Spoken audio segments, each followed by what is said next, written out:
नमस्कार, आप देख रहे हैं न्यूज 18 इंडिया पर कच्चा चिट्ठा। मैं हूं आपके साथ प्रीति रघुनंदन।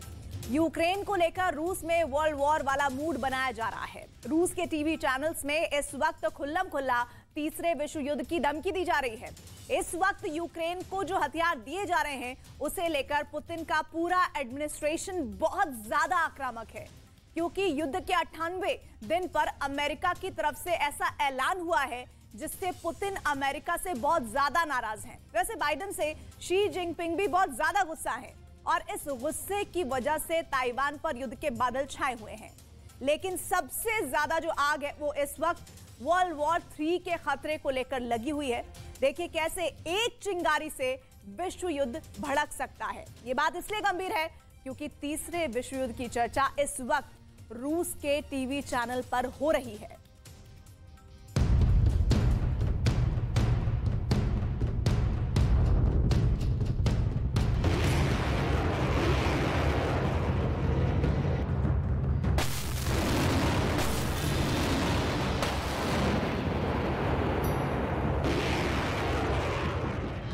ज़ेलेंस्की अमेरिका के रॉकेट और मिसाइल फायर कर रहे हैं।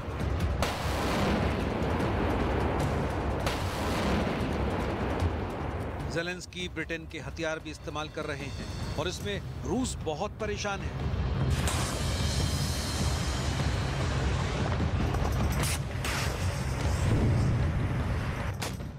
ज़ेलेंस्की की फौज स्वीडन से मिले ग्रेनेड लॉन्चर से भी हमले कर रही है।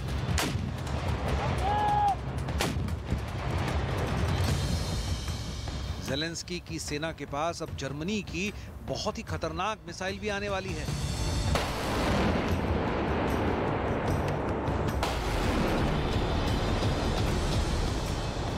ज़ेलेंस्की अपने हथियारों के गोदाम भर रहे हैं और उन्हीं हथियारों से रूस पर हमले भी कर रहे हैं।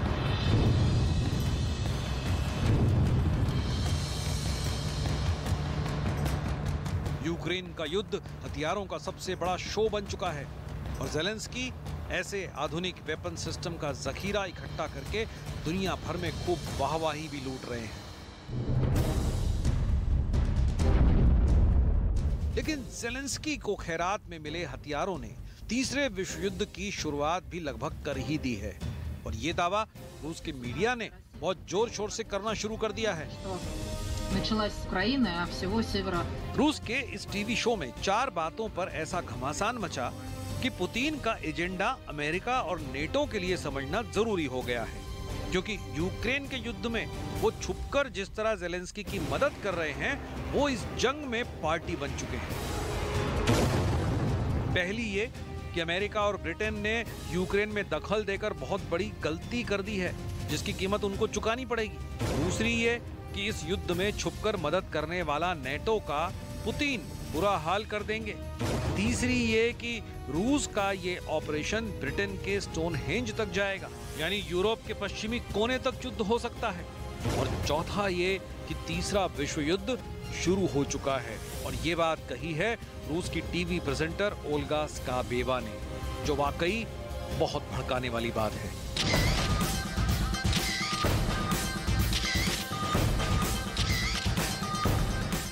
अब ये ओल्गा स्काबेवा कौन है? ओल्गा को प्रोपेगेंडा करने वाले रूसी पत्रकारों में क्यों गिना जाता है? अपने टीवी शो में ओल्गा का तीसरे विश्व युद्ध वाला दावा क्यों परेशान करने वाला है?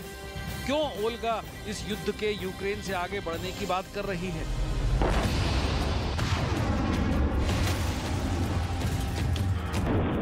क्या इन धमाकों को देखकर ओल्गा ने इस युद्ध का नया दायरा बताया है? क्या अपने शो में विशेषज्ञों से बात करके ओल्गा ने कुछ निष्कर्ष निकाला है? देखिए ओल्गा ने यूक्रेन में चल रही 24 घंटे वाली बमबारी और मिसाइल हमलों को लेकर क्या कहा। Спецоперация России на Украине закончилась в том смысле, что началась самая настоящая война, причем война Третья мировая, мы вынуждены...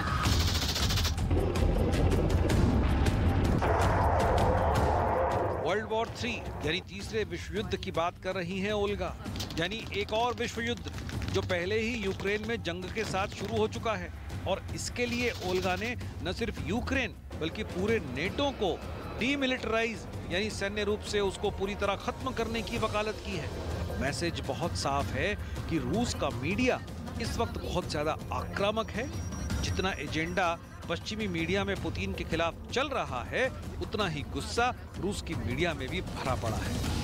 Заниматься демилитаризацией не просто Украины, а всего Североатлантического альянса.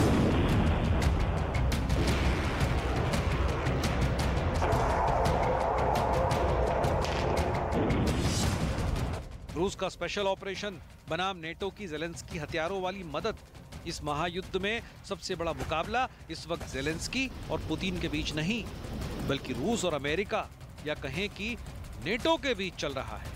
वहीं इस बीच जर्मनी से यह खबर आई है कि उसने अपनी बहुत ही आधुनिक एयर डिफेंस सिस्टम IRIS-T का जमीन से आसमान में वार करने वाला वर्जन यूक्रेन को देने का फैसला किया है। ये वेपन सिस्टम क्या है, इसकी ताकत और रेंज क्या है, और रूस के लिए यह कितना बड़ा खतरा साबित हो सकता है। उससे पहले ये देखिए कि जर्मन चांसलर ने इसे ज़ेलेंस्की तक पहुंचाने से पहले क्या कहा। In den kommenden Wochen werden wir auch weitere Waffen liefern. Zum Beispiel hat die Bundesregierung aktuell entschieden, dass wir mit dem System IRIS-T das modernste Flugabwehrsystem liefern, über das Deutschland verfügt. Damit versetzen wir die Ukraine in die Lage, eine ganze Großstadt vor russischen Luftangriffen zu schützen. Auch das ist eine Entscheidung dieser Bundesregierung. IRIS-T यानी infrared imaging system, जिसमें thrust vector control है। ये एक ऐसी missile है जिसका air to air version कई सालों से एक्टिव सर्विस में है, लेकिन अब इसका वो रूप जिसमें मिसाइल जमीन पर तैनात लॉन्चर से फायर की जाती है, वो जर्मनी का हॉट वेपन सिस्टम बन गया है। IRIS-T मिसाइल सिस्टम 25 किलोमीटर की रेंज में 20,000 मीटर की ऊंचाई तक किसी भी आसमानी टारगेट को खत्म कर सकता है। ये मिसाइल यूक्रेन को इसलिए दी जा रही है क्योंकि रूस अपनी बमबारी में ज़ेलेंस्की के ज्यादातर एयर डिफेंस सिस्टम खत्म कर चुका है, चाहे वो S-300 हो या फिर बक मिसाइल। रूस की पिन पॉइंट एक्यूरेसी वाले हथियारों ने यूक्रेन के बहुत से हथियार हमेशा के लिए तबाह कर दिए हैं। इसलिए जब IRIS-T मिसाइल सिस्टम यूक्रेन के पास आएगा तो उसकी एयर डिफेंस वाली पावर फिर से जिंदा हो जाएगी। ऐसे में रूस के विमानों का यूक्रेन में उड़ना मुश्किल हो जाएगा। ये कीव और खार्किव जैसे शहरों को रूस की बमबारी से बचाएगा।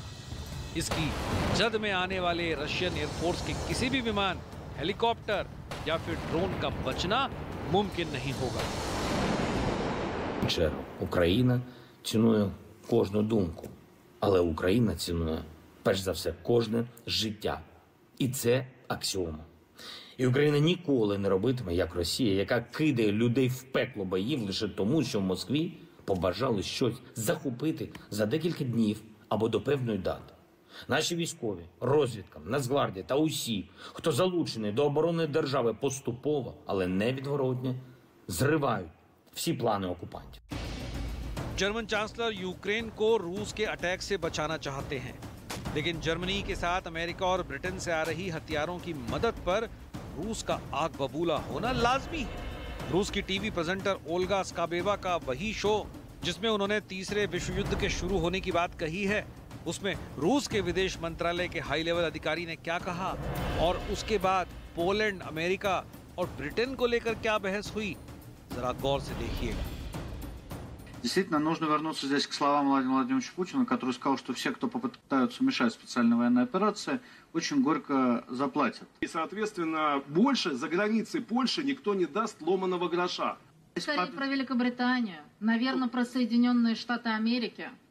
Оружие подъехало, оно прямо сейчас на фронтах. Попозже. Хорошо, давайте. Не надо такие очередь из них. Не спешите. Не надо спешить. Есть очередь, не надо торопиться.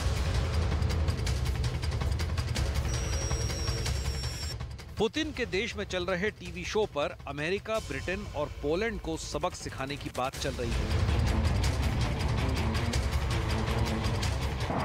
और नेटो को लेकर तो ऐसा गुस्सा है कि हर एक्सपर्ट युद्ध का दायरा यूरोप के अंदर तक पहुंचाने में लगा हुआ है।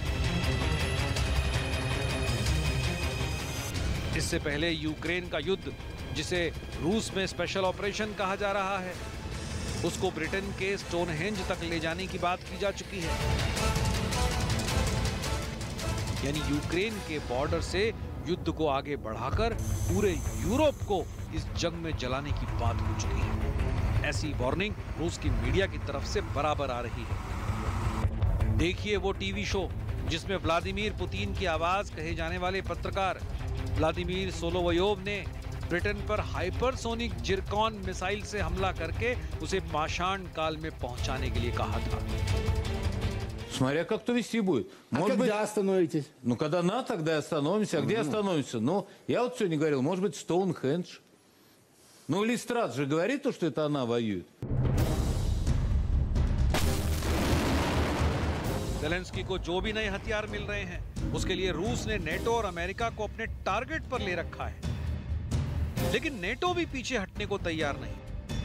जिस हीमार्स लॉन्ग रेंज रॉकेट सिस्टम को लेकर बाइडेन ने पहले ज़ेलेंस्की को ना कह दिया था, अब उसी के मध्यम और छोटी दूरी वाले रॉकेट को लेकर अमेरिका का यू टर्न आ गया है।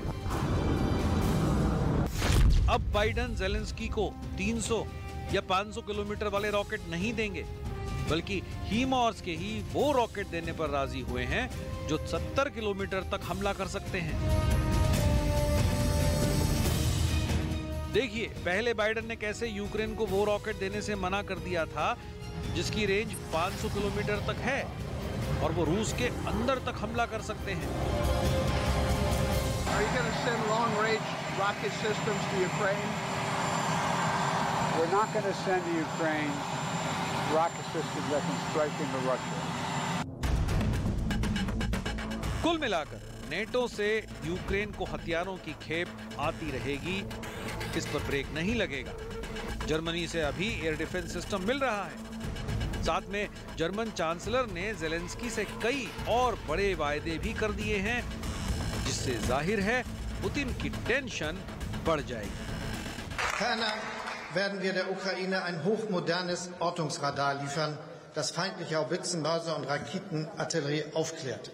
Auch das ist eine Entscheidung, die wir getroffen haben und die die Sicherheit der Ukraine mit modernstem Gerät sicherstellen wird. Alles, was Sie sagen, ist nicht richtig. Wir machen das, was möglich ist, mit allen Präzisionen. वैसे चाहे हीमार्स हो या फिर आइरिस-T जैसे हथियार, क्या इतनी fire power पाकर भी ज़ेलेंस्की पुतिन का कुछ बिगाड़ पाएंगे? ज़ेलेंस्की को हर किस्म के हथियार मिल रहे हैं, लेकिन डॉनबास में उनकी प्रोग्रेस रिपोर्ट बद से बदतर होती जा रही है। डॉनबास में यूक्रेन की मिलिट्री पोजीशन पर रूस ने हमले का नया वीडियो जारी किया है जो ज़ेलेंस्की के होश उड़ा सकता है। ये रूस का स्मर्च मल्टी बैरल रॉकेट सिस्टम है जो 90 किलोमीटर की रेंज में तबाही मचा सकता है। रूस इसका डॉनबास में बहुत ज्यादा इस्तेमाल कर रहा है।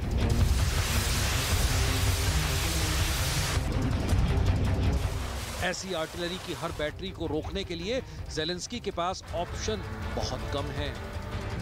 यही वजह है कि वो रूस के तोपखाने को काउंटर करने के लिए अमेरिका से हीमार्स ले रहे हैं। स्मर्च सिस्टम में 12 और 16 रॉकेट वाली एक ट्यूब होती है जिसमें 300 मिलीमीटर के रॉकेट लोड किए जाते हैं और जब ये फायर किए जाते हैं तो दुश्मन का ठिकाना धुआं-धुआं हो जाता है। रूस ने इसके हमले से पहले एक ड्रोन की मदद से टारगेट सेट किया। इस ड्रोन के जरिए यूक्रेन की मिलिट्री पोजीशन की सही जानकारी मिल गई और फिर स्मर्च रॉकेट एक के बाद एक दागे जाने शुरू कर दिए गए। ये सिस्टम भारत के पास भी है और दुनिया ने इसका इस्तेमाल आर्मेनिया और अजरबैजान के युद्ध में देखा भी है। एक तरह से ये पुतिन का हीमार्स को जवाब है ताकि वो अमेरिका को बता सके कि रूस के पास बाइडेन की तरफ से सप्लाई किए जा रहे हथियारों से बेहतर वेपन सिस्टम मौजूद है। इसलिए यूक्रेन के युद्ध में हथियारों वाला खेल बहुत तेजी से जारी है और जब से नेटो ने यूक्रेन के मिलिट्री गोदामों को फिर से भरना शुरू किया है, रूस ने उसको उड़ाने की धमकी के साथ विश्व युद्ध वाली धमकी भी देनी शुरू कर दी है। इसे लेकर पोलैंड के प्रधानमंत्री पहले ही बहुत बड़ा खौफ जता चुके हैं कि अगला हमला उन पर हो सकता है।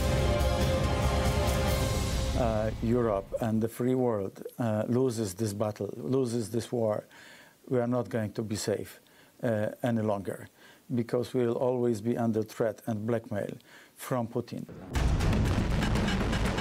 यूक्रेन युद्ध में धमकियों का दौर लगातार जारी है। इस जंग की शुरुआत में ही पुतिन परमाणु बम की धमकी दे चुके हैं और नेटो का डर ये है कि इस युद्ध की चिंगारी उस पर भी आ सकती है। और अगर ऐसा हुआ तो अब तक बैकफुट पर रहे बाइडेन के पास विश्व युद्ध रोकने के ऑप्शन कम पड़ जाएंगे।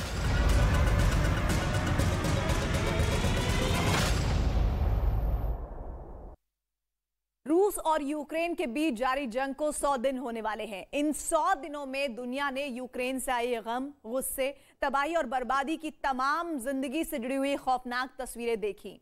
आलम यह है कि यूक्रेन के जिस भी शहर में गोलीबारी की आवाज है, वहां थमने के बाद मातम की आवाजें सुनाई देती हैं जो दिल को दहला देती हैं। आज हम आपको यूक्रेन में चारों तरफ फैली तबाही और बर्बादी की वो तस्वीरें दिखाने वाले हैं जिन्हें देखकर आप भी कह उठेंगे कि यह शहर नहीं, कब्रिस्तान है।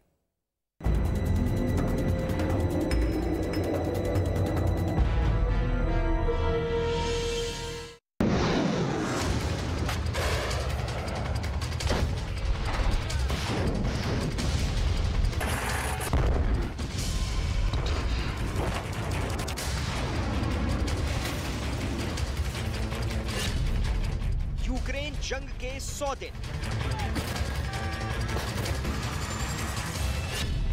तबाही की तस्वीरें, मातम का मंजर।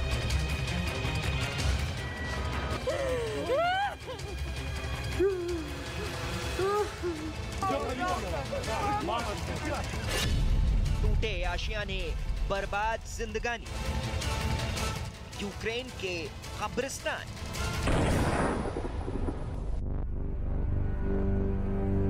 यूक्रेन जंग के 100 दिन की दिल दहला देने वाली हकीकत का खौफनाक सच बस यही है कि 100 दिन पहले जो देश गुलजार हुआ करता था, आज वही गम, गुस्से, तबाही और बर्बाद हुई जिंदगानी का शोक मना रहा है।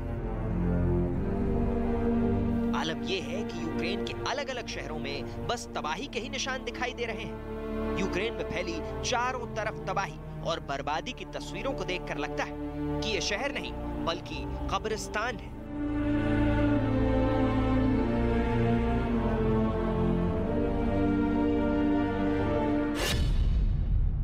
तबाही की पहली तस्वीर, मारियुपोल। आज हम आपको यूक्रेन जंग की उन खौफनाक तस्वीरों को दिखाएंगे जिन्हें देखकर किसी का भी कलेजा कांप उठे। ऐसी ही एक खौफनाक हकीकत का गवाह बना था यूक्रेन के मारियुपोल शहर का अज़ोवस्ताल स्टील प्लांट। ये वही अज़ोवस्ताल स्टील प्लांट है। तस्वीरों में नजर आ रहे ये लोग रूस की उस इन्वेस्टिगेटिव कमेटी के मेंबर हैं जो इस बात का पता लगाने की कोशिश कर रहे हैं कि आखिर एक लंबे वक्त तक कैसे यूक्रेन की अज़ोव बटालियन ने यहाँ छिपकर उनका मुकाबला किया था, जो कि जंग के शुरुआती दिनों से ही मारियुपोल शहर रूस के निशाने पर था। लिहाजा रूसी फौज के हमलों का कहर अज़ोवस्ताल प्लांट पर भी बरसा था। फिलहाल ये प्लांट एक खंडहर से ज्यादा कुछ भी दिखाई नहीं देता। ऐसा माना जाता है कि इस स्टील प्लांट के नीचे करीब 2500 लोगों के रहने की व्यवस्था है। लिहाजा उसी का फायदा उठाकर अज़ोव बटालियन के लड़ाकों ने करीब 3 महीने तक रूस की सेना का मुकाबला किया। जमीन पर बिखरी गोलियों के खोखे इस बात की गवाही देते हैं कि स्टील प्लांट में किस कदर भीषण जंग हुई होगी।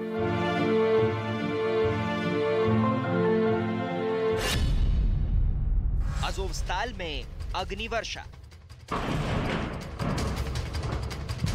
रूस अज़ोवस्ताल शहर को तबाह करने के बाद स्टील प्लांट पर कब्जा करने की पूरी कोशिश कर रहा था, लेकिन अभी तक वो अपने मंसूबे में कामयाब नहीं हो पाया था। 3 महीने की जंग के बाद अज़ोवस्ताल स्टील प्लांट में छिपे अज़ोव बटालियन के लड़ाकों का गोला बारूद खत्म हुआ तो उन्होंने रूस के सामने सरेंडर किया। लेकिन उन्हें सरेंडर के लिए मजबूर करने के लिए रूस की सेना ने जो तरीका अख्तियार किया था, उस तबाही की तस्वीरें देखकर दुनिया सहम गई थी। इस वीडियो को देखकर ऐसा लगा था कि अज़ोवस्ताल प्लांट पर अग्नि वर्षा हो रही है। लेकिन जैसे ही इन चिंगारियों ने जमीन को छुआ तो इनकी खौफनाक हकीकत पूरी दुनिया के सामने आ गई।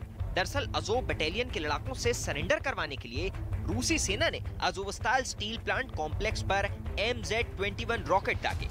MZ-21 एक रॉकेट नुमा हथियार है जिसके अंदर कई छोटे छोटे मगर बेहद खतरनाक बम होते हैं। MZ-21 हवा में फटता है और उसके बाद आग बरसती चिंगारियां जमीन पर गिरती हैं और इन चिंगारियों की जद में आने वाली हर चीज जलकर राख हो जाती है।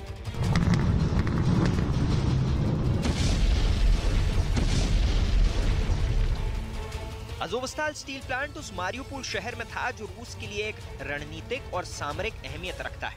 लिहाजा मारियुपोल पर कब्जा करने के लिए रूस ने भीषण हमला बोला था।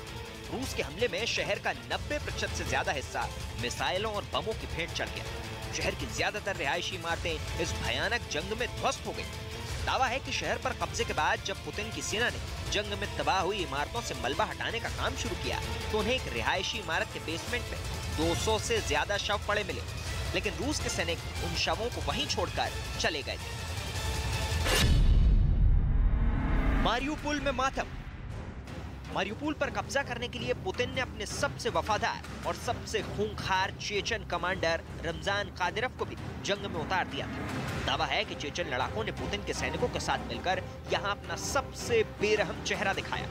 उन्होंने शहर के लोगों पर ऐसा कहर बरपाया जिन्हें याद कर लोग आज भी कांप उठते हैं। यूक्रेन ने आरोप लगाया कि शहर पर कब्जा करने के दौरान रूसी सेना ने हजारों लोगों का कत्ल करवा दिया। यूक्रेन का यह भी आरोप है कि रूसी सेना ने मारियुपोल में जानबूझकर रिहायशी इमारतों को निशाना बनाया और वहां रहने वालों को मलबे में मरने के लिए छोड़ दिया। यही नहीं, यूक्रेन की सरकार ने दावा किया कि 3 महीने तक चली भीषण जंग के दौरान मारियुपोल में कम से कम 22,000 नागरिक मारे गए। 16 मार्च 2022 की तारीख को दुनिया कैसे भूल सकती है, जब मारियुपोल से एक ऐसी खबर बाहर आई जिसे सुनकर पूरी दुनिया कांप उठी थी। दरअसल यूक्रेन रूस युद्ध के बीच मारियुपोल के Donetsk academic regional drama theatre पर 16 मार्च को रूस ने एक हवाई हमला किया। इस हमले में शहर के 600 नागरिक मारे गए थे। करीब 1200 लोगों ने रूसी हमलों से बचने के लिए इस थिएटर में शरण ली हुई। यूक्रेन का आरोप है कि रूस के हवाई हमलों से बच्चों को बचाने के लिए थिएटर के बाहर पेंट से चिल्ड्रन लिखा हुआ, लेकिन बावजूद इसके रूस ने इस थिएटर पर हवाई हमला कर इसे एक कब्रिस्तान में तब्दील कर दिया था। तबाही की दूसरी तस्वीर, बुचा।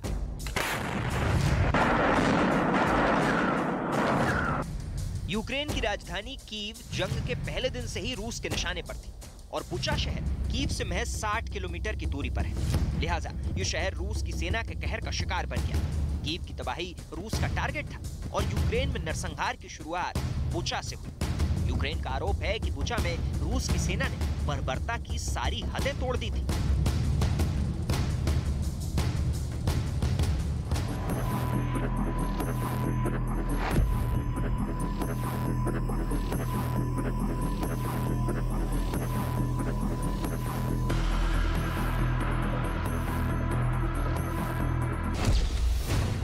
बुचा में बर्बरता। यूक्रेन के बुचा शहर में रूस की सेना ने ऐसी तबाही मचाई थी जिसकी तस्वीरें देखकर लोग आज भी कांप उठते हैं। बुचा शहर से रूस की सेना के जाने के बाद शहर में चारों तरफ फैली लाशों की तस्वीरों ने दुनिया को झकझोर कर रख दिया। रूस की सेना के बुचा शहर से खदेड़ दिए जाने के बाद शहर से दिल दहला देने वाली तस्वीरें बाहर आई थी। एक हंसता खेलता शहर कब्रिस्तान में तब्दील हो चुका था।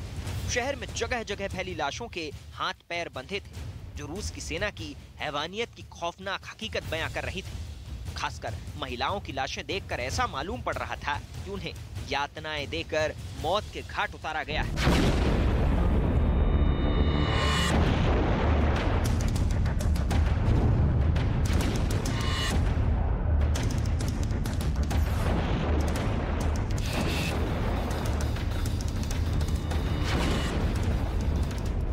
सेना करीब 1 महीने तक इस शहर में डेरा डाले हुए थे। बुचा के मेयर के मुताबिक रूसी सैनिकों ने शहर के 400 लोगों को बड़ी ही बेरहमी से मौत के घाट उतारा था।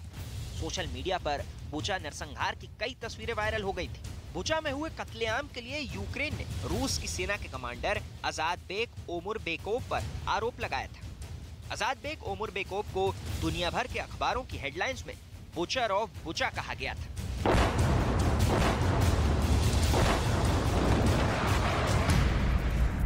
यूक्रेन का आरोप है कि बुचा शहर में रूस के खूंखार चेचन सैनिकों ने ऐसा कोहराम मचाया था कि इंसानियत भी शर्मसार हो गई थी।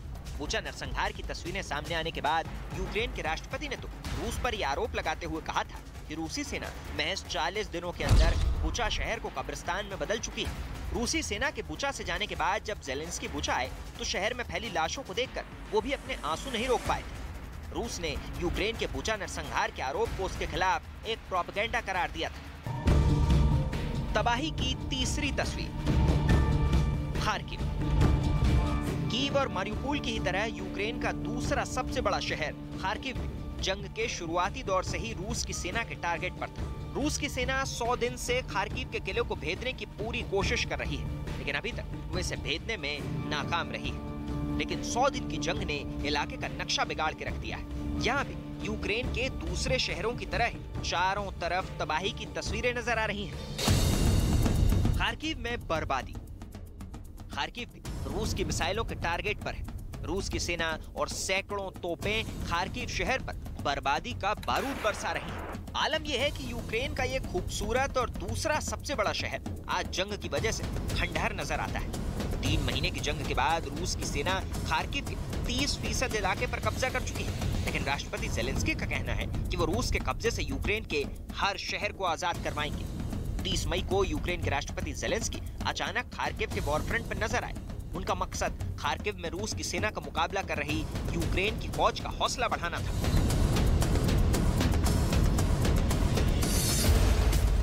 जंग की ये तस्वीरें भी यूक्रेन के खार्किव इलाके से सामने आई हैं। इस वीडियो को यूक्रेनी सेना ने जारी किया है।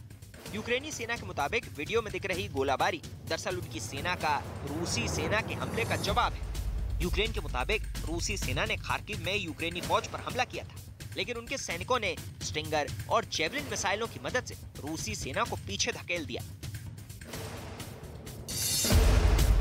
इसके अलावा यूक्रेन के बॉर्डर गार्ड सर्विस का आरोप है कि रूस की सेना ने खार्किव शहर पर क्लस्टर बम बरसाए। अपने आरोप को साबित करने के लिए उन्होंने रूस की सेना के हमले के बाद का वीडियो भी जारी किया। जब तक रूस और यूक्रेन के बीच जंग जारी रहेगी, यूक्रेन के अलग अलग शहरों के कब्रिस्तान बनने की तस्वीरें यूं ही सामने आकर पूरी दुनिया को डराती रहेंगी।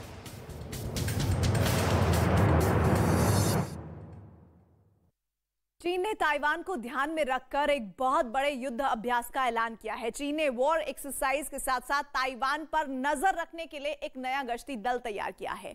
इस गश्ती दल में लड़ाकू विमान से लेकर पनडुब्बी तक शामिल है। दरअसल यूएस नेशनल गार्ड अमेरिका और ताइवान के बीच एक बहुत अहम करार हुआ है, जिससे ताइवान की ताकत और बढ़ने वाली है और यही चीन के लिए परेशानी का सबब भी है। वो ताइवान को हर हाल में अपने नक्शे में मिलाना चाहता है। ड्रैगन का बारूद सुलग रहा है। ताइवान को लेकर कैसे एक बहुत बड़ी जंग शुरू होने जा रही है, इसका खतरा लगातार मंडरा रहा है। ये समझिए इस स्पेशल रिपोर्ट के जरिए।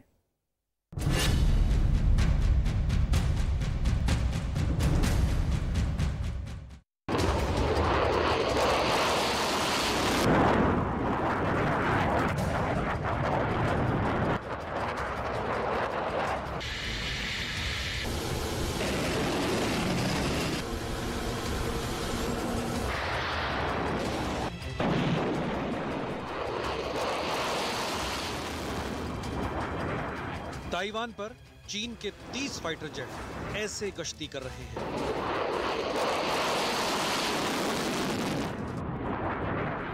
युद्धक विमान से ताइवान के चप्पे चप्पे पर शी जिनपिंग की सेना ऐसे नजर रख रही है।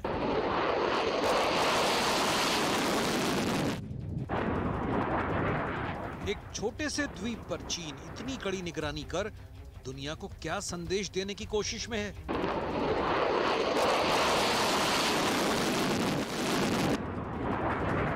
सोचिए वो कैसे हालात होंगे जब ताइवान के सरहदी इलाकों में चीन के लड़ाकू विमान ऐसे गरजते होंगे।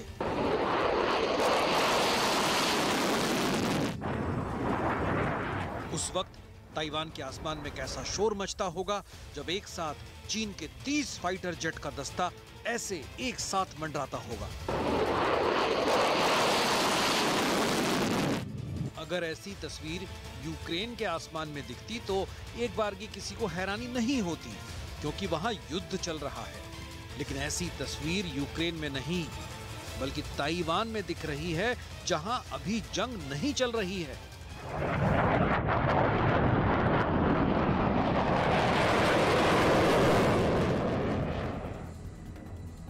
लेकिन चीन के इन लड़ाकू विमानों में दुनिया को ताइवान युद्ध के शोले दिखाई दे रहे हैं, जिसे चीन की सेना किसी भी वक्त भड़का सकती है। अपने Y-8 इलेक्ट्रॉनिक खुफिया विमान से चीन ने ताइवान पर नजर गड़ा रखी है। चीन के Y-8 पनडुब्बी रोधी युद्धक विमान भी ताइवान की सीमा में दाखिल